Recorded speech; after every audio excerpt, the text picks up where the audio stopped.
Ratusan pengunjung di alun-alun Jalan Asia Afrika Bandung berdesakan untuk scan barcode agar bisa masuk. Minimnya papan barcode membuat pengunjung berebut. Pengunjung menilai kerumunan yang ditimbulkan saat scan barcode kurang efektif dan berpotensi menimbulkan klaster baru. Kayaknya enggak ya, soalnya malah mengakibatkan kerumunan baru. Kayak gini kan ya. Jadi kalau menurut saya enggak. Idealnya gimana sih Teh? Kenapa? Idealnya gimana? Apakah harus diatur lagi atau gimana? Menurut saya misalnya kalau satu keluarga 3 orang cukup satu aja kayaknya yang barcode kayak gitu. Asalkan semuanya emang udah vaksin, jadi nggak harus semua ngantri kayak gini, jadi kerumunan banget. Pemerintah Kota Bandung menerapkan aturan masuk pengunjung ke areal taman kota melalui scan barcode peduli taman. Dalam 1 jam, hanya dibatasi 100 pengunjung setiap jam. Dari Bandung, Jawa Barat, Billy Maulana Finkran, iNews melaporkan. Tak hanya alun-alun Kota Bandung, pemirsa, Taman Marga Satwa Ragunan, Jakarta Selatan juga ramai dikunjungi wisatawan. Pengunjung tidak hanya warga Jakarta, tetapi juga warga dari luar Jakarta. Sekitar 6.000 wisatawan mendatangi Taman Marga Satwa Ragunan, Jakarta Selatan pada hari ini. Ragunan sendiri mampu menampung hingga 45.000 pengunjung. Pengunjung tidak hanya warga Jakarta, tetapi juga luar Jakarta. Kebijakan ini berlaku sejak PPKM di Jakarta menjadi level 1. Selain itu, Ragunan tetap menerapkan plat kendaraan ganjil genap sesuai tanggal kunjungan mulai pukul 7 pagi hingga setengah 3 siang.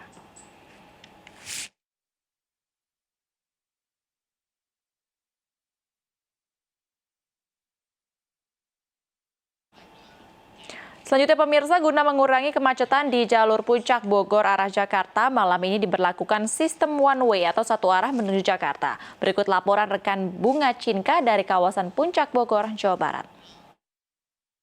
Pemirsa, sejak pukul 12 siang tadi, kawasan Simpang Gadok Puncak Bogor ini menerapkan aturan one way atau satu arah dari arah Puncak menuju ke arah Jakarta.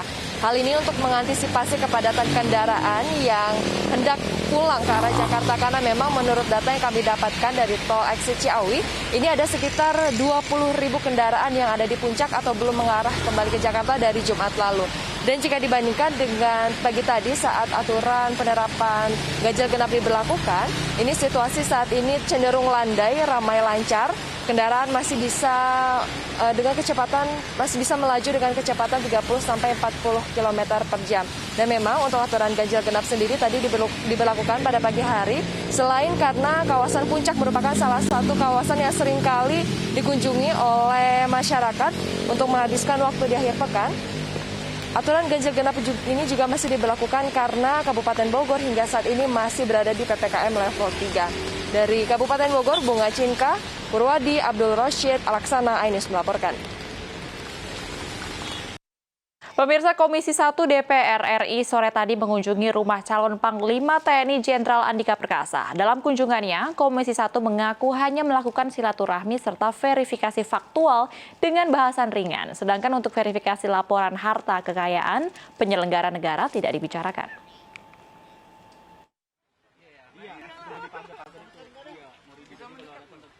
Calon tunggal Panglima TNI, Jenderal Andika Perkasa bersama istri dan anaknya menyambut kedatangan utusan Komisi 1 DPR di rumahnya di kawasan Senayan, Jakarta Pusat, Minggu sore. Kunjungan ini merupakan rangkaian fit and proper test calon Panglima TNI setelah Komisi 1 DPR menyetujui pencalonannya. Kunjungan hanya untuk verifikasi faktual dan hanya membahas hal ringan seperti hobi. Sedangkan untuk pembahasan laporan harta kekayaan penyelenggara negara tidak dibahas oleh Komisi 1. Kami tadi hanya berbicara tentang sekitar hobi saja. Kalau LHKPN biarlah diurusi oleh yang berkaitan dengan LHKPN. Saya juga berterima kasih kepada pimpinan, kemudian perwakilan dari fraksi semua yang telah hadir. Saya juga apa adanya saja, bahkan tadi kalau ada yang kurang-kurang berkenan ya saya mohon maaf. DPR RI akan menggelar rapat paripurna pada Senin besok, 8 November 2021, guna membahas hasil fit and proper test calon Panglima TNI. Dari Jakarta, Camar Haenda, iNews melaporkan. Pemirsa, Komisi 1 DPR RI setuju Jenderal Andika Perkasa menjadi Panglima TNI dalam uji kelayakan dan kepatutan tes calon Panglima TNI. Setelah menjabat sebagai Panglima TNI, Andika akan menjalankan 8 fokus kerja.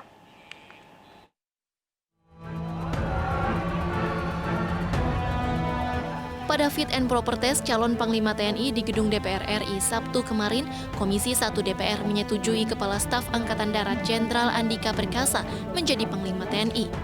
Andika Perkasa ditunjuk Presiden menjadi calon tunggal Panglima TNI melalui surat Presiden pada Rabu lalu. Setelah mendengarkan dan mempertimbangkan pandangan fraksi-fraksi dan anggota Komisi 1 DPR RI terhadap calon Panglima TNI, maka rapat internal Komisi 1 memutuskan. Yang pertama, menyetujui pemberhentian dengan hormat Marsikal TNI Hadi Cahyanto SIP sebagai Panglima TNI serta memberikan apresiasi atas dedikasinya. Kesimpulan kedua, memberikan persetujuan terhadap pengangkatan calon Panglima TNI Jenderal TNI Andika Perkasa SEMA MSc sebagai Panglima TNI.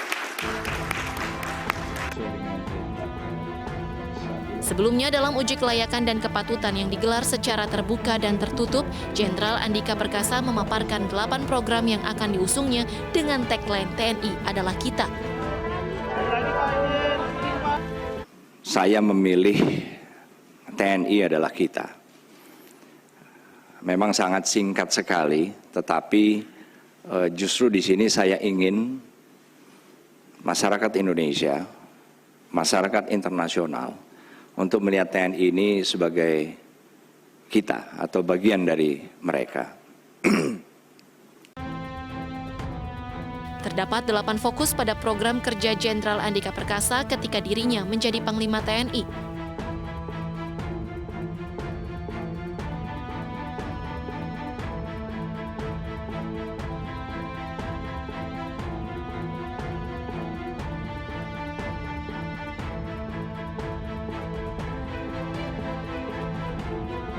Berkas persetujuan Andika sebagai calon Panglima akan dibawa dalam rapat paripurna DPR RI Senin besok untuk pengesahan dan selanjutnya akan dilantik oleh Presiden Joko Widodo. Tim Liputan iNews melaporkan.